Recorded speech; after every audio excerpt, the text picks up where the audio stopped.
Every night, he disappears into the trees. I thought he was cheating. But the night I followed him, I saw something I was never meant to see, and now she knows I'm watching. I always knew something was off about my husband, Desmond. He was kind, gentle, devoted even. But every night, once the clock struck 1:13 a.m., he would quietly rise from the bed, slick out sandals, and step out into the cool darkness. At first, I thought it was just insomnia, or maybe he was checking the goats. But one night, curiosity got the better of me. I crept to the window, and what I saw chilled me. He didn't go toward the pen. He walked straight toward the edge of the forest behind our house. No flashlight, no machete. Just a candle in his hand and a strange red cloth wrapped around his waist. I waited 2 more nights, watched again. Same time, same ritual. On the 3rd night, I wore black, slipped on my scarf, and followed him. The trees were thicker than I remembered, almost too thick. It was like the forest had changed, grown deeper, older, even though we had lived here for years.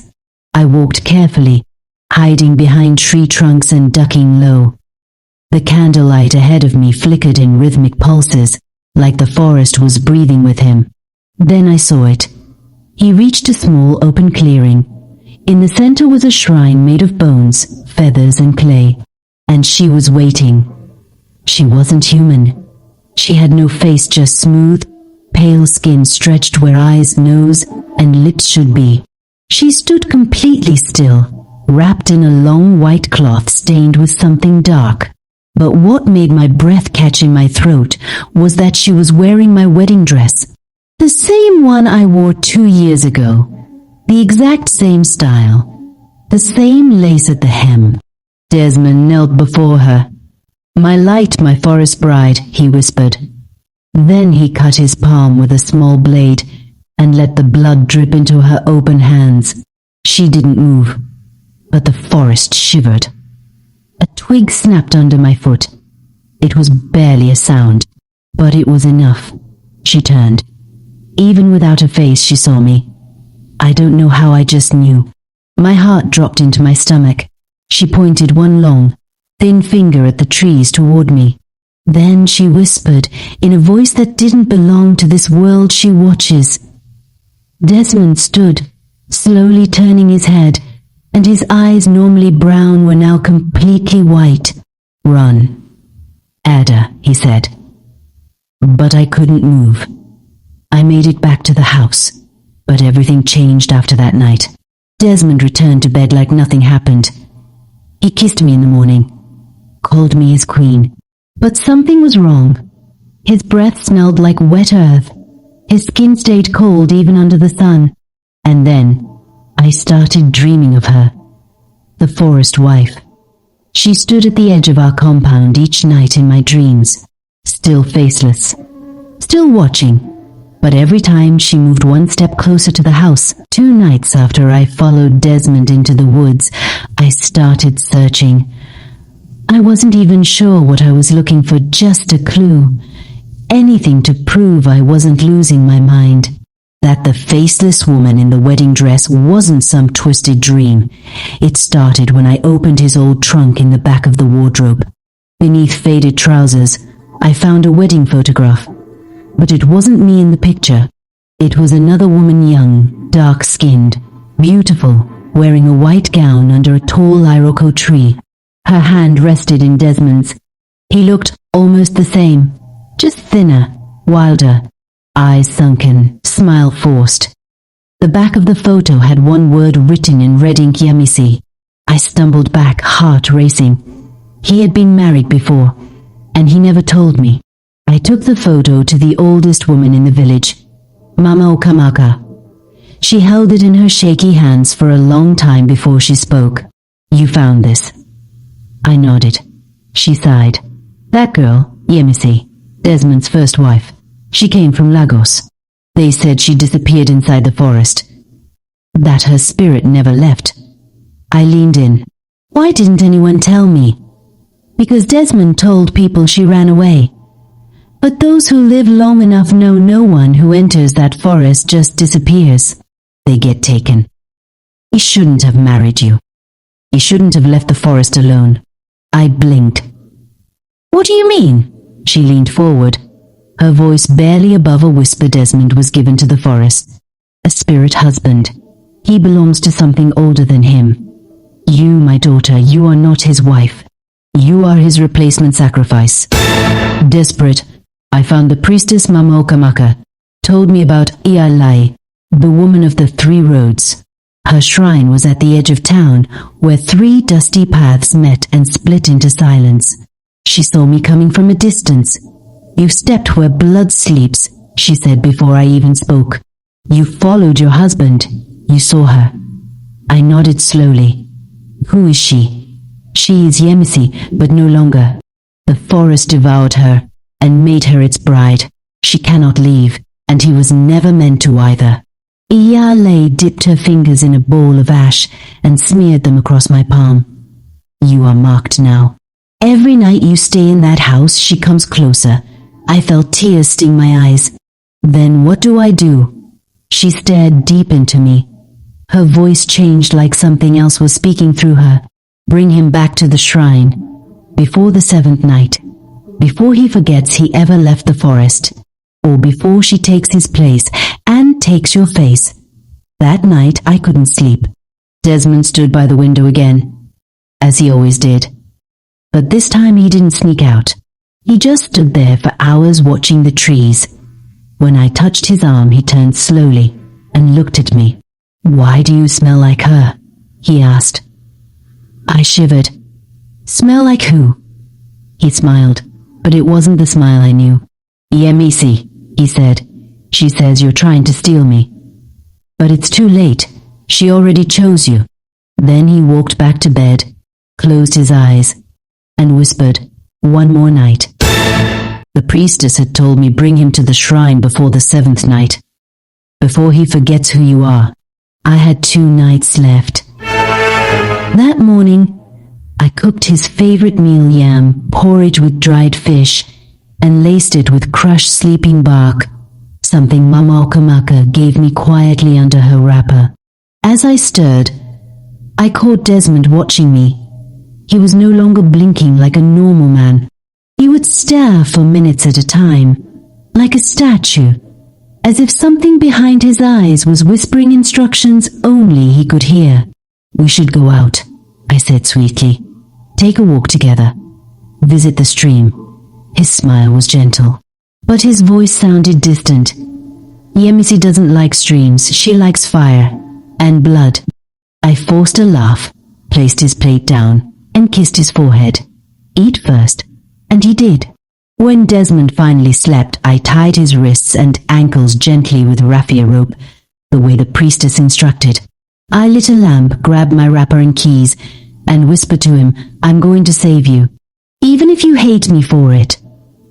But just as Apta stepped outside to fetch the wheelbarrow, she was waiting for me at the gate.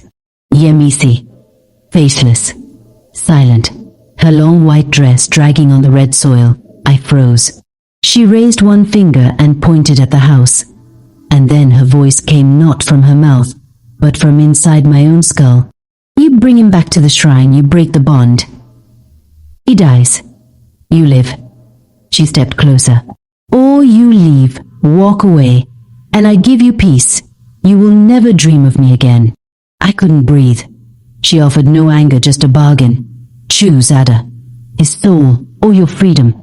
My hands were shaking as I pushed Desmond's unconscious body in the barrow along the dusty path. Every turn I expected the trees to move, to grab him back, to pull him into their roots. But I reached Iale's shrine by sunrise. The priestess was already waiting, drawing symbols in the dirt with a sharp blade made of bone. Lay him there. The forest is watching. I dropped to my knees. She offered me a choice, I said. She said if I leave him, I'll be free. The priestess looked up sharply. That spirit is no longer Yemisi. The forest gave her things in exchange for what she lost. What did she lose? I asked. The priestess paused. A child. She was pregnant when she vanished. I choked. So she's punishing him. No, the priestess whispered. She's punishing you. She sees you as the thief who took her place. Desmond began to stir. His eyes fluttered, and he groaned like a man waking from a nightmare. Ada? He whispered. Why am I tied? I leaned over him, crying. Because I'm trying to save you. I saw her, Desmond. I know the truth. He began to shake his head violently. No. You weren't supposed to see her. You don't know what she is. But it was too late. The priestess slammed her staff down. Let the spirit rise. A gust of wind howled through the clearing, even though there were no trees nearby. And from behind the shrine she came. Yemisi. But now she had a face. My face. She wore it like a mask, stretched and bleeding, smiling at Desmond like a bride seeing her groom. He screamed. Yemisi stepped into the circle. The earth cracked beneath her feet. You married me, she said, in my exact voice. You left me, took another, let me die. Desmond wept. I tried to find you, I came every night too late, she hissed. Now she pays. She turned to me. Unless you walk. Leave him. Let me keep what's mine. The priestess looked at me and nodded once. If you stay, one of you will die. If you leave, the spirit bond ends. I stared at Desmond. He was the man I loved, but he had lied. Hidden things. He never told me the forest had a wife, and now, a face like mine wore her rage. I closed my eyes and stepped out of the circle. The moment I crossed the final line drawn in ash, the wind died. The shrine went still. I turned back. Desmond and Yemisi were gone. Only the priestess remained, sweeping the ground with her palm. Where did they go? I asked. She didn't answer. Instead, she handed me the old wedding photo, the one I'd found. Only now it was different. The woman standing beside Desmond was me. It's been 3 months since that night. The house is quiet now. No footsteps at 1:13 a.m. No candles. No red cloths. I sleep, I eat, I breathe. But when I walk past the forest, sometimes I hear a song, a wedding song. And in my dreams, when I dare to remember, I see her wearing my face, smiling like she won. It's been a full year since I walked out of the shrine and left the spirit bride with the man who once called me his wife. For many months, I lived in silence. I left the village, far away from the house, the forest, and everything that reminded me of Desmond. I worked at a small bakery, slept on a mat, ate alone, but I was free. No whispers in the wind. No dreams of faceless women. No footsteps behind me at 1:13 a.m. I thought I'd never love again, until I met Chuka. He was calm, warm, a carpenter with wide hands and a smile that made my chest feel lighter. He didn't ask for too much, just peace and honesty. I told him everything about Desmond, the forest, the curse. And instead of laughing or judging, he held my hand and said, "You lived. That alone means your story isn't over." We married in a quiet ceremony beneath a mango tree, surrounded by people who knew nothing of my past. For the first time in my life, my laughter felt real. I gave birth to twin daughters, Ibir and Nema, both born strong and full of joy. Chuka built us a new home from his own hands. Every evening we sat outside under the moonlight, eating roasted plantains and listening to our daughters sing. Sometimes, just sometimes, I still felt the forest watching. But I no longer feared it, because now I was no longer a stolen bride. I was a woman who survived. Don't ignore the signs. Love can blind us, but silence, secrecy, and strange behavior should never be ignored. What you pretend not to see may eventually consume you. Never build your future on someone's buried past. If someone refuses to open up about their history, They may be hiding things that can haunt you. Truth must come before trust. You have the right to walk away even from someone you love. Self-preservation isn't selfish. Choosing yourself in a situation that's killing you is the bravest thing you can do. You can heal. You can love again, even after trauma, even after betrayal, even after spirits in the forest wear your face. You can be whole again. Some spirits feed on silence. Speak up. The more you stay quiet about pain, the stronger it becomes. Speaking the truth can break curses, spiritual and emotional. If love demands your silence, your soul, and your safety, is it love at all? Would you rather be chosen or be free? And most importantly, what secrets are hiding in your own forest? Thank you for watching. Thank you for following Ada's journey through pain, fear, betrayal, and finally freedom and healing. If this story touched you, scared you, or made you think, please like, share, and leave a comment about what part touched you most. You never know who may need this story to break free from their own curse. And don't forget to subscribe and follow. More shocking, mysterious, and unforgettable African stories are on the way. You won't want to miss what comes next. Until then, be careful who you marry, and never follow someone into the forest.